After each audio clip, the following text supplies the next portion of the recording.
What's going on, guys? It's Jimmy here. Welcome to our daily show where we discuss everything you need to know about what's going on here in our country, around the world, and everything on a daily basis. I'm your news source here for everything you need to know about here. We got some crazy news here going on right now here.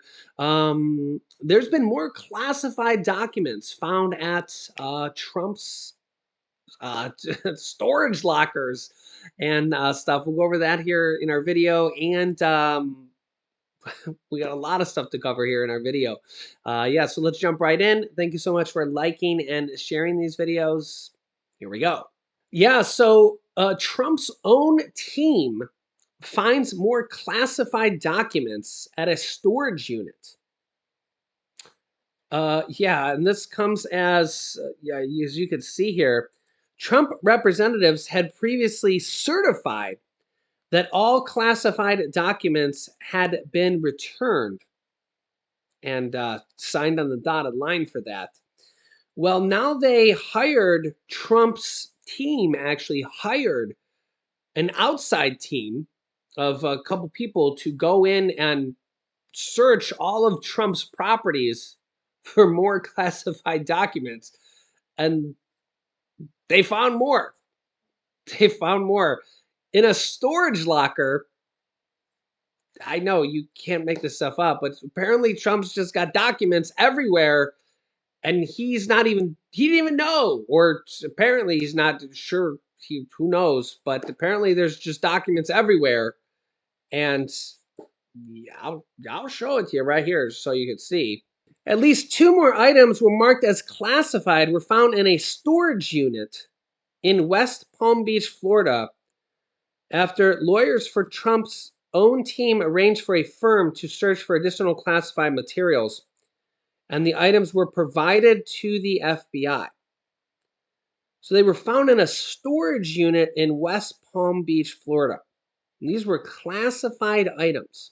No, gosh, there's so much to unpack here. Um, One, it's surely not secure classified documents. You got the whole, should these have even been removed? Did he have the right to? Maybe he did, maybe he didn't. They're definitely not secure if they're sitting in a storage locker, the storage facility. You know, Trump had argued that, oh, they were secure at Mar-a-Lago. We got Secret Service there and they're under lock and key. And, you know, well, if they're at a storage unit, anybody could break in there. I mean, storage units get broken into all the time.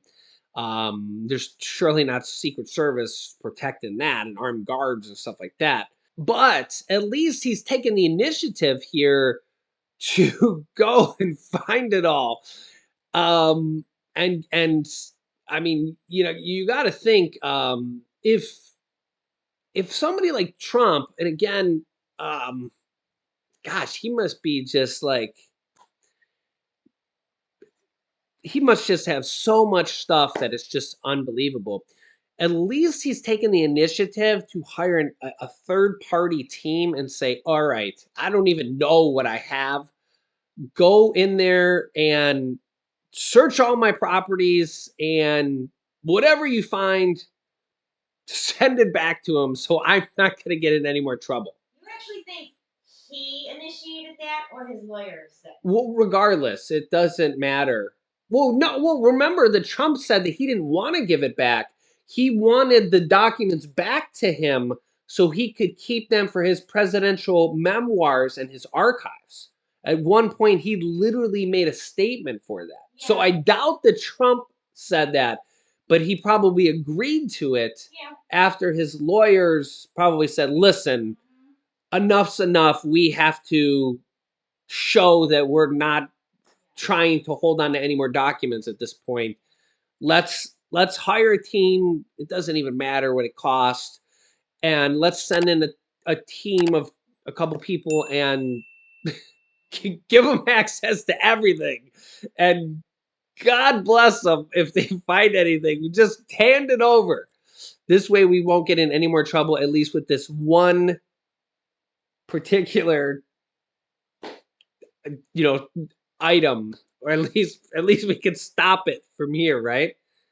and they find classified documents in a storage locker. Like, does Trump even know they have the storage locker? Like, you got to just think this through. Like, if if if they have if it's just unbelievable. Let me know your thoughts here. This is our country's secret classified documents just sitting there in a storage locker somewhere. Yeah, people probably just break into those things all the time. Also, you can see the massive headlines here going on pretty much everywhere. After the Trump Organization tax fraud conviction, where they were found guilty on all accounts, the Trump Organization and the other Trump Organization, the Trump Payroll Corporation or whatever, um, found guilty on all counts, could embolden the DA to file new New York charges against Trump himself. Trump himself. You can see here, thanks to the penalty limits in New York's tax and penal codes, the Trump Organization, found guilty on tax fraud on Tuesday, faces just the slightest of wrist slaps on its January 13th sentencing, which will happen in like a month. But the conviction could embolden the Manhattan DA's office to pursue more cases against the former president and his company, insiders say. They're going to get a $1.6 million fine and penalties at sentencing, essentially a rounding error for a company worth more than $2 billion. But the interesting thing here that could be bad, obviously, for Trump, you see here, it looks as if they're re-engaging in a broader investigation, which could include potential culpability of the former president himself. Quote. Then, in another matter, Trump asks the U.S. Appeals Court to block civil lawsuits against him on for the January 6th events, saying that he doesn't think that anybody should be able to personally sue him for what happened on January 6th because he was acting as the president. And again, not trying to pick sides or anything, Republican or Democrat or anything, just trying to think of this as a realist, as an independent. That's actually a really good defense because he was president on that date, and the whole presidential, immunity clause in there. The whole thing about it is that when you're president, you basically can't be sued. I mean, of course, it's all in a nutshell, and you could go read through, hours and hours of legal code and stuff like that. But for the most part, they have legal immunity for the president because if not, the president would literally be getting sued every day for something or other. I didn't like what he did or what he said or whoever it is, Biden, Trump, Reagan, Bush, anybody. I mean, remember the day you become president, half of America is mad and disappointed, and the other half is like, okay, well, we're okay. You've literally become the most hated man in America, or maybe one day woman president, right? Um, it's probably the toughest job there is. You literally have millions of people hate you, saying you're the worst president ever, and you don't even know what president I'm talking about. Right? Yeah, I mean, literally, I remember when Trump was president, comment after comment saying he's the worst president ever. And then Biden's president, comment after comment, he's the worst president ever. And literally, if there's another president here in 2024, literally the comments will be, he's the worst president ever. Even if it's a new president. I mean, it's like, it really doesn't matter. I'm going to be seeing the same comments on whoever's president, right? Maybe we'll see somebody new. But at this point, it's looking like Biden versus Trump. Trump's definitely running for now. Biden says he's running, but I wouldn't be surprised if we don't see somebody else. I wouldn't be surprised. I think Biden's likely to run, but it wouldn't shock me if I don't see him step away just because of his age and stuff. I mean, Biden is, you can see here, Biden just turned 80 in November.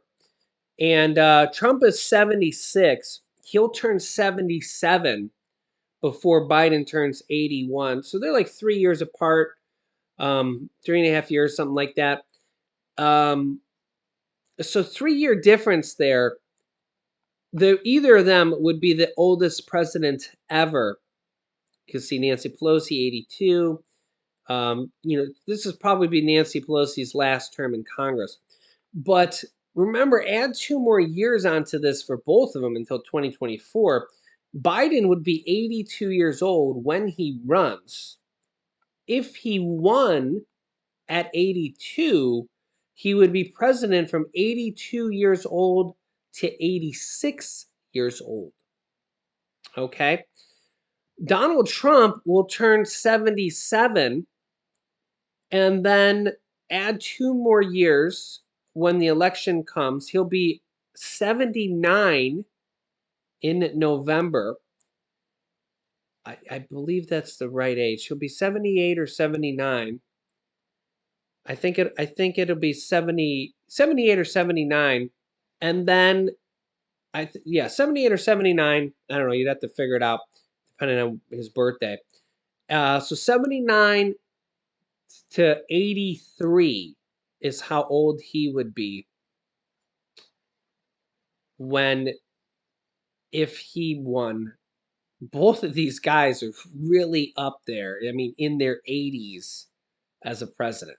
So the question here is, do we want a president in their 80s or do we want somebody new? The problem right now is that we have a current president who's already in his 80s. He's 80.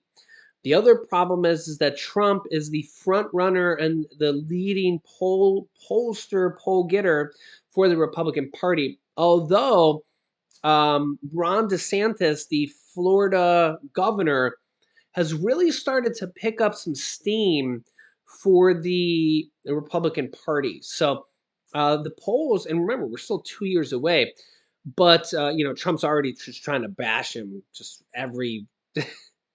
just literally insult after insult after insult. It's crazy that this is kind of how. I really feel like he's the only one like this. I don't really see anybody else really like that too much. But I really think that Ron DeSantis he's actually like my age. So I'm going to be turning 42. I think Ron DeSantis is 44 or something like that. But Ron DeSantis is already starting to. He's really behind on polls right now. It's like something like 60% to 35% or something like that when you see him versus polls. But he's starting to really gain on Trump. When you start to see like the averages, like Ron DeSantis, the governor of Florida, is really starting to gain on Trump's leads in Republican polls or who should be the Republican candidate, especially since Trump has been having all of these legal troubles or whatever kind of troubles you want to have. I mean, he's had the dinner with Kanye West and the white supremacist. He's had his Trump organization found guilty of tax fraud, which he signed checks for, and blah blah blah. All the stuff. I mean, you could look into the details on it. I mean, we could literally have hours of shows on just that stuff. He's got the DA lawsuit in New York where he pled no contest 500 times. That's just honestly, I want to talk about the Dr. Fauci thing here as well. It just seems to be like the standard plausibility denial lately. Anytime you're on the stand, that seems like the thing to do now. It's probably what lawyers would, advise. I'll get to that here in a second.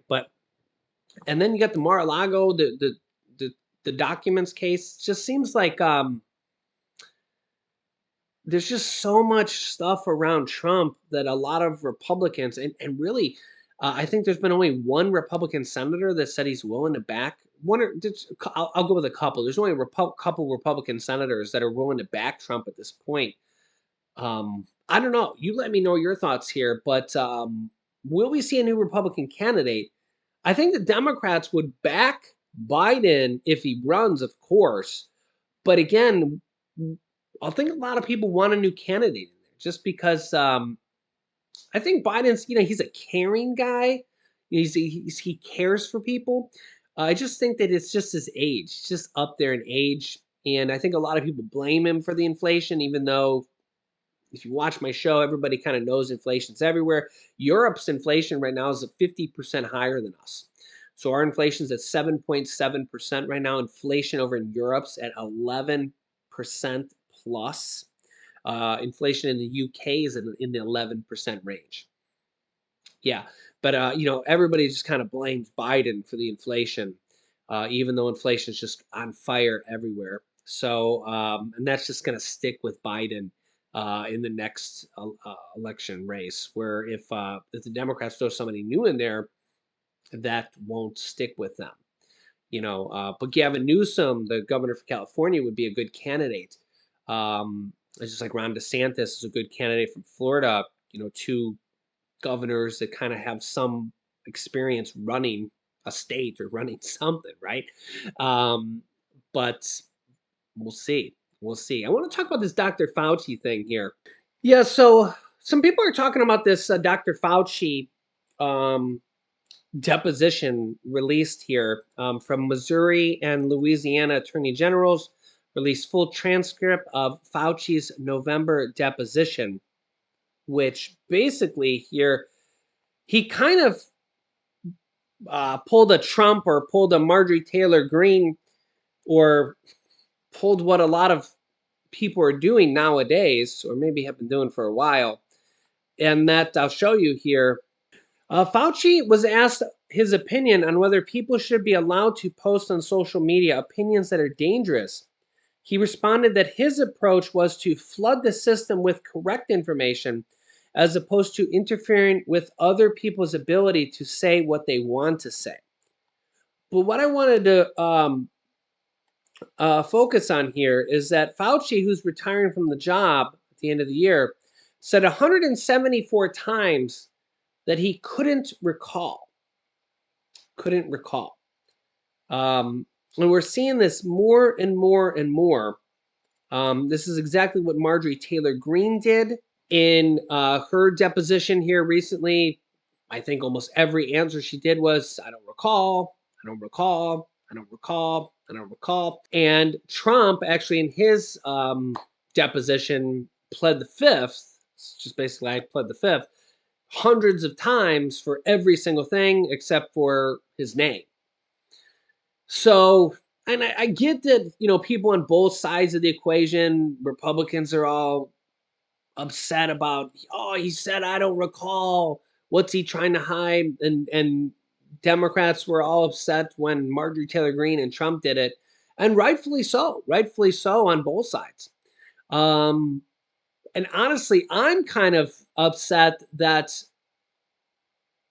we're seeing this so often, and we're not going to get answers out of almost anybody nowadays. I feel like it's just like, oh, we're going to get answers. We're going to put them up on the stand. And you know what they're going to do? They're either going to say, I don't recall, or I plead the fifth.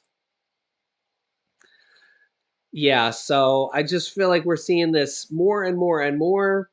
And in all fairness to either side, no matter who it is, Trump, Fauci, Marjorie Taylor Greene, whoever, it's probably the correct legal defense, because no matter what you say, the other side's going to pick it apart and find whatever they want to find and be like, oh, but this one thing you said about this, that, and the other thing.